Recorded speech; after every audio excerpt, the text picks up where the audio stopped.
ఆంధ్ర ప్రాంతంతో ఉన్న ఒకే ఏకైక సంబంధం తిరుపతి. తెలంగాణలో పుట్టిన ప్రతి బిడ్డ తిరుపతిలో తలనీలాలు సమర్పించుకోవాలి, మొక్కుకోవాలనేది. రెండు రాష్ట్రాలు కలిసి ఆంధ్రప్రదేశ్గా ఉన్నప్పుడు ఇది ఎక్కడ ఎలాంటి ఇబ్బందులు లేకుండా ఒకే విధంగా ఉండేది.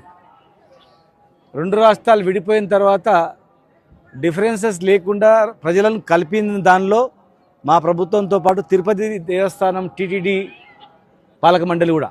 ఎందుకంటే ఏర్పడిన తర్వాత ఎలాంటి డిఫరెన్స్ లేకుండా దర్శనాలు అన్నీ జరిగినాయి గతంలో చంద్రబాబు నాయుడు గారు ఉన్నప్పుడు.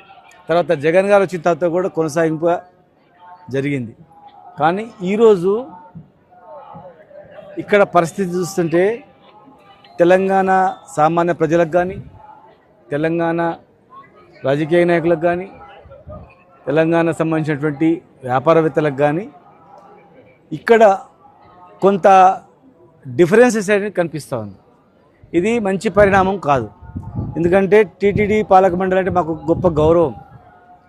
దేవుడు, తిరుపతి దేవుడు అంటే మాకు ప్రపంచానికి దేవుడు.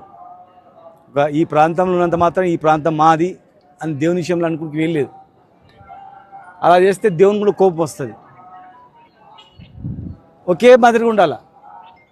తెలంగాణ ప్రజలకు, ఆంధ్ర ప్రజలకు, తెలంగాణ నాయకులకు, ప్రజాప్రతినిధులకు, ఆంధ్ర నాయకులకు, వ్యాపారవేత్తలు ఈక్వల్గా ఉండాలి.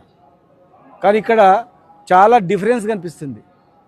ప్రజలకు, రాజకీయ నాయకులకు కానీ, విఐపీలకు కానీ, మామూలులకు కానీ, వ్యాపారవేత్తలకు కానీ, భక్తులకు మాత్రం భేదం కనిపిస్తూ ఉంది.